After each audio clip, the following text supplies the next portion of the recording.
નમસ્કાર ખેડૂત મિત્રો, સ્વાગત છે તમારું અમારી YouTube ચેનલમાં।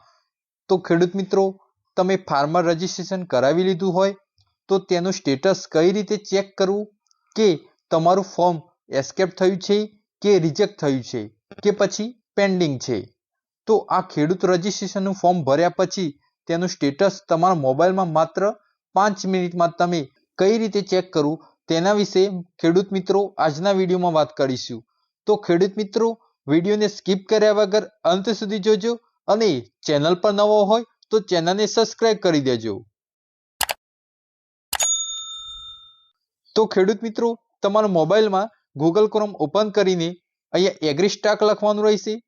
ત્યાર પછી અહીંયા પહેલી જ વેબસાઇટ જોવા મળશે, જેમાં તમારે તેના પર ટિક કરવાનું રહેશે। ટિક કર્યા પછી ખેડૂત મિત્રો આ મુજબની સ્ક્રીન જોવા મળશે, જેમાં તમારી આ ખેડૂત નોંધણી એટલે કે ફાર્મર રજિસ્ટ્રેશનનું સ્ટેટસ ચેક કરવા માટે ચેક એનરોલમેન્ટ સ્ટેટસ ઉપર ટિક કરવાનું રહેશે।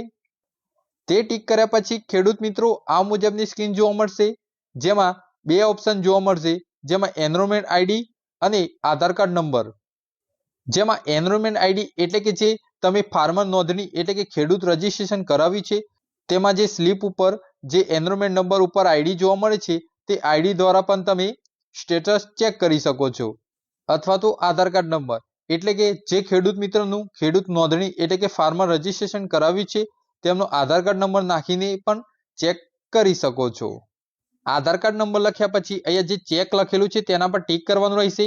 ત્યાર પછી આ મુજબની સ્ક્રીન જોવા મળશે, જેમાં આધાર કાર્ડ નંબર, ફાર્મરનું નામ, એનરોલમેન્ટ આઈડી એ બધું જ અહીંયા શો કરશે।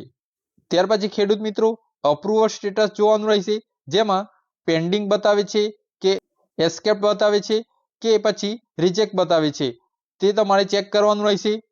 જેમાં રિજેક્ટ બતાવે તો તેના નીચે ઓપ્શન જે અપ્રુવલ રિજેક્ટ છે તે કઈ તારીખે રિજેક્ટ કર્યું છે તેની તારીખ જોવા મળશે અને કયા કારણથી રિજેક્ટ કર્યું છે તેનું રીઝન જોવા મળશે। ત્યાર પછી મિત્રો અહીંયા અપ્રુવલ સ્ટેટસમાં પેન્ડિંગ બતાવે તો તમારે ચિંતા કરવાની જરૂર નથી, કારણ કે તમારું ફોર્મ હજી પેન્ડિંગમાં છે। જેમાં મિત્રો આ પેન્ડિંગ બતાવશે કારણ કે હજુ ફાર્મર રજિસ્ટ્રેશનની શરૂઆત છે, જેમાં અપ્રુવલ થતાં તમારે મહિનો દોઢ મહિનો પણ લાગી શકે છે। જેમાં મિત્રો આ ફોર્મ ભરતી વખતે તમારું નામ, સર્વે નંબર, તમારી બધી જ માહિતી જો સાચી હશે તો તમારું ફોર્મ રિજેક્ટ થશે નહીં, પરંતુ જો તમારા નામમાં કોઈ ફેરફાર હશે કે તમારો સ્કોર બિલકુલ ઓછો બતાવતો હશે તો તમારે રિજેક્ટ પણ થઈ શકે છે। તો મિત્રો આ ખેડૂત રજિસ્ટ્રેશન કરતી વખતે જે માહિતી ભરવાની છે તે ખૂબ જ ચોકસાઈથી માહિતી ભરવી, જેથી તમારું ખેડૂત રજિસ્ટ્રેશન રિજેક્ટ ના થાય અને અપ્રુવલ થઈ જાય। તો ખેડૂત મિત્રો આ પ્રમાણે આ ફાર્મર નોંધણી એટલે કે ખેડૂત રજિસ્ટ્રેશનનું સ્ટેટસ તમારા મોબાઈલથી માત્ર 5 મિનિટમાં ચેક કરી શકો છો। તો ખેડૂત મિત્રો આશા છે કે આ માહિતી વિશે તમને ખ્યાલ આવી ગયો હશે। જો આ માહિતી વિશે તમને ખ્યાલ આવી ગયો હોય તો અમારી YouTube ચેનલને લાઈક કરો, શેર કરો, કોમેન્ટ કરો અને હા, સબસ્ક્રાઇબ કરવાનું ભૂલતા નહીં।